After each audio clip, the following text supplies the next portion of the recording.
Hey friends. Excuse me. Haven't talked to anyone today. Hello. Welcome to day M of the ABCs of Leadership series. Today for letter M, I am covering, hopefully because if you're on, say hi, comment, let me know that you're here, let me know that you can hear me, because this is one I definitely don't want to have to re-record.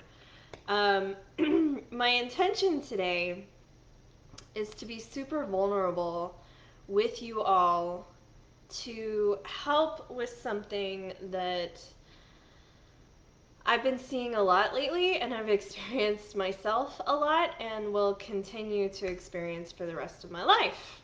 And so if you don't know me, I'm Rachel Williams, feminine leadership coach, and I help women achieve fulfilling success with balance, so they can be bold without the burnout. So letter M is for move. There's two versions of this. So we'll start with the easier one first. And for leaders, it is very important to move your body. It's good for your physical health, your mental health, and honestly, my husband and I get our best ideas when we're on a walk together. And if I'm having a hard time with a feeling or an emotion or solving a problem, whatever it is, moving your body changes your physiological state, which also changes your mental state. So movement is super important, and I want to go ahead and say that most people think of like exercise and like it has to be punishing cardio or running or going to the gym. Just move. Walks are perfectly acceptable. Climb up and down the stairs. Do 25 jumping jacks. Keep it simple. If you're a leader and exercise isn't something that you absolutely love and enjoy, let it be easy. If y'all have noticed, I've, lost some weight recently, and I'm not dieting, I'm not exercising, I'm just trying to eat healthier, and I go on a lot of walks. And I've been doing a lot of emotional work with my mentor, Dr. Trivedi. So the second piece, y'all are like, yeah, Rachel, that's nothing personal, that's nothing huge. The second piece of this is the more important one, and this is the really vulnerable piece. So I'm going to drink some water.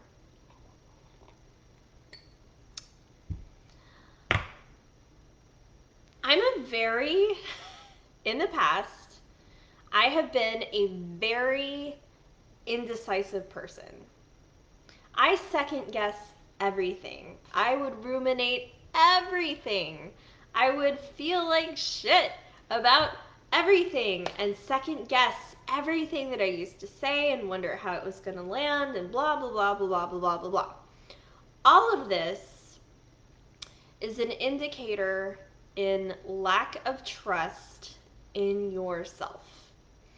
And so the reason that this is important for leadership, and the reason I really want to address this today, is I've seen a lot of women recently, and I kind of made a post to this, a written post, I think it was just yesterday, about, women wanting things, knowing that things are meant for them, and yet they say no because it's the logical thing, it's the sensible thing.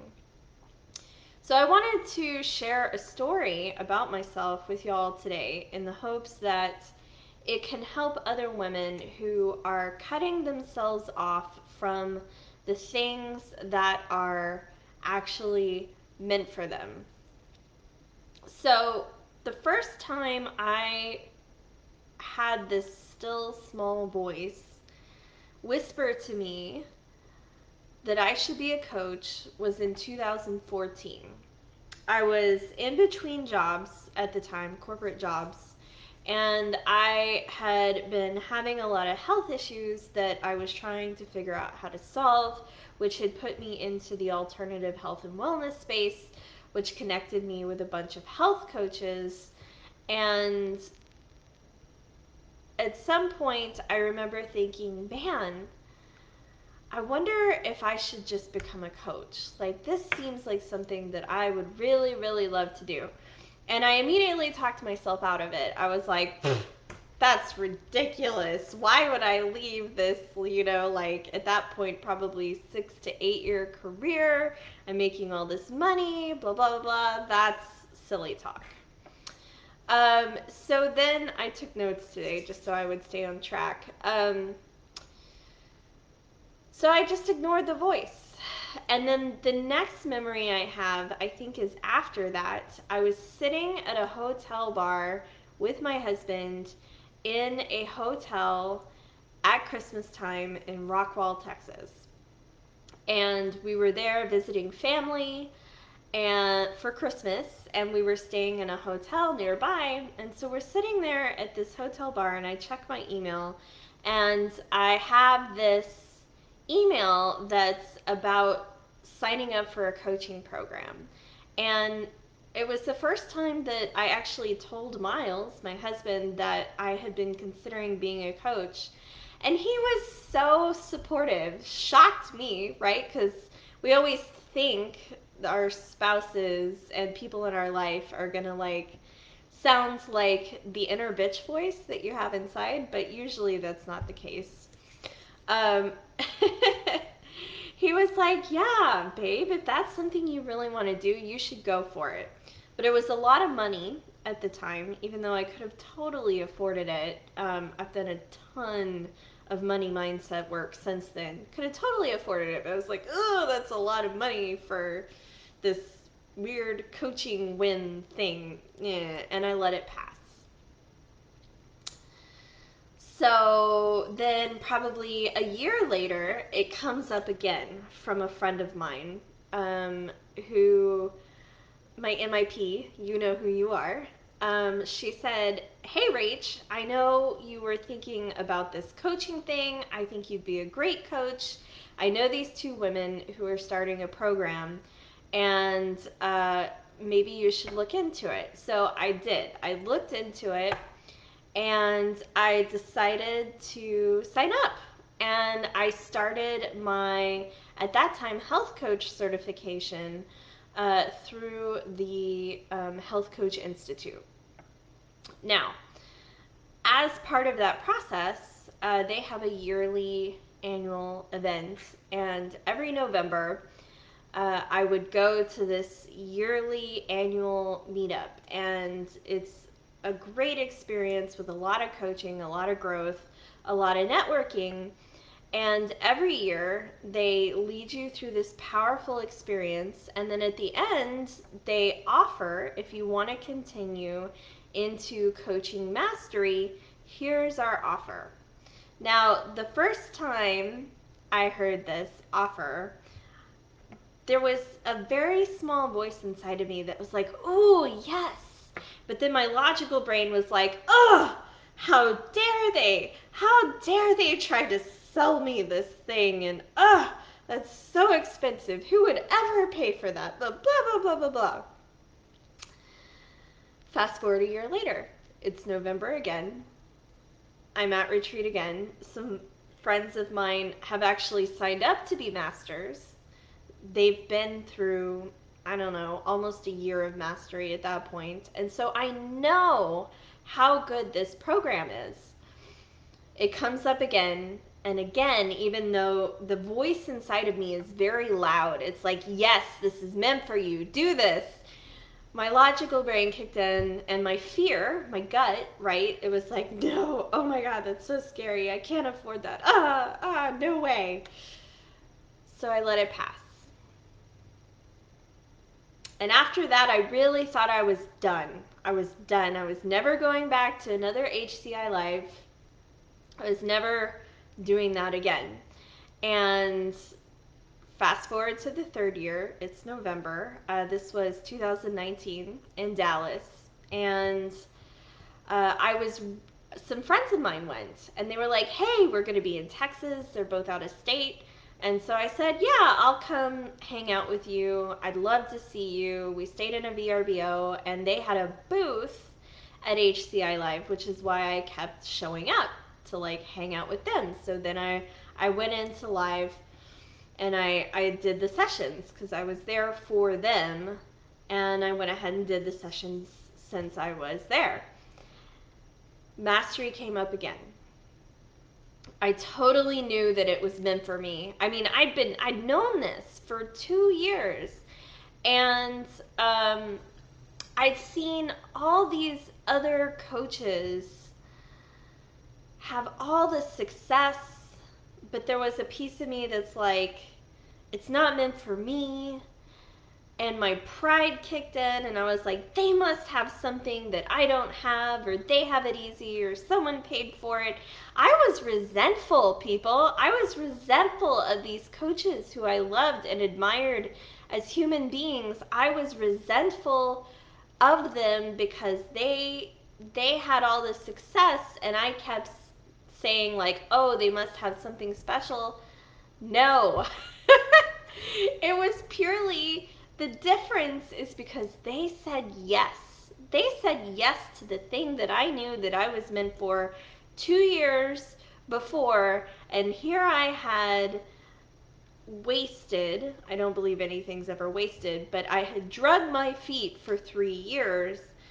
That's why I was not seeing the success in my life that I wanted to be seeing. And that year, finally, one of my coaches said, you know, just do the thing, that loving support, stretch, and accountability. And so I did it. I actually had a conversation with my husband at the time. He was like, you're crazy. We literally have less money. Only one of us was working. If I thought I couldn't afford it 3 years prior, I really couldn't afford it then. He said no. And I sat in the hallway at that live event, and I cried. I bawled. I let out the anger, the resentment, the self-pity, why me? All of these emotions that I had been holding on to for 3 years. And I let go. And I said yes. And I stood in that credit card line crying the entire time, but I still did it. I said yes. And there he is. What a jerk. No. Um, it was the experience I needed because it was me. I had to do it. I had to say yes. I had to make a decision for myself against all odds, right? And so I did it. And I felt sick for hours through the whole like welcome luncheon and everything else. But I stuck with it, and here we are, a year and a couple of months later, and it's the best decision that I ever made for myself. The money came. I had the money. I told myself I didn't have the money, but it came. I got resourceful. And when you decide and say yes to the things that you know are meant for you, that are soul aligned, I promise the universe will align if you get resourceful and decide and say yes to self. And it's gonna feel scary, and you're gonna wonder if you've lost your freaking mind, but just Jump. Do the thing. Stop saying no to yourself. And that's why I said in my post yesterday, it breaks my heart because I see these women that get stuck in these loops just like me. I still do it. This is a forever process. Saying yes to the things that scare me, but yet I know they are meant for me, just like getting on this live and being super vulnerable with you all right now. I show up and I do the thing and I say yes and I prepare for the hard emotional work that it takes. And every time I make that leap, I look back and I was like, man, why did that take me so long? I wish I would have done it sooner. Magic happens. You have to get a little resourceful, but believe in yourself. Believe in the things that you know are aligned and just do it. Do it. So I've moved on since then and I've invested even more into coaching. Like I thought, that amount was huge at the time. I've invested probably triple that amount these times. And I remember when coaches used to tell me, other coaches would tell me that they did that. I was like, y'all are crazy. Who would? And yet here I am. So the whole point of this vulnerability of sharing my heart with y'all today and telling this hopefully not too long but very long personal story is stop saying no to yourself. Make moves. Trust your soul. Jump. My mentors used to tell me the same thing, the same women that were selling, mastery. And I was like, yeah, whatever. That's just a marketing scam. Of course they say that. They're wanting to sell you something. But now I realize it's actually from a place of truth. They were allowing us the opportunity to grow and holding space for us to step in by them sharing their truth. Do the scary things. Life is short. If you don't jump, it'll speed by, and then just like me, 3 years will go by, and you'll be wondering, why didn't I do that sooner? Or even worse, you'll get to the end of life and you'll always wonder, what if? What if? Congratulations, I made it to death safely.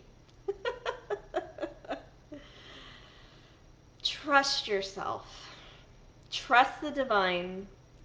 Trust the earth. Trust yourself, that small voice inside. And jump. This is how we do big things. This is how we lead. Leaders lead first. And this is how we create impact and love and live out our soul-given purpose. God, divine, universe would not give you your soul-aligned desires unless you were supposed to actually do the things.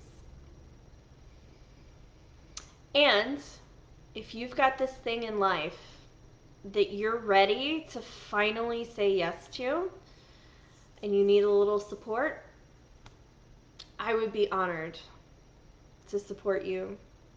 Have a conversation, talk it over, and I'll do it over and over and over again, because what this world needs is more women feeling the fear, doing it anyway, and saying yes to their soul-aligned truth.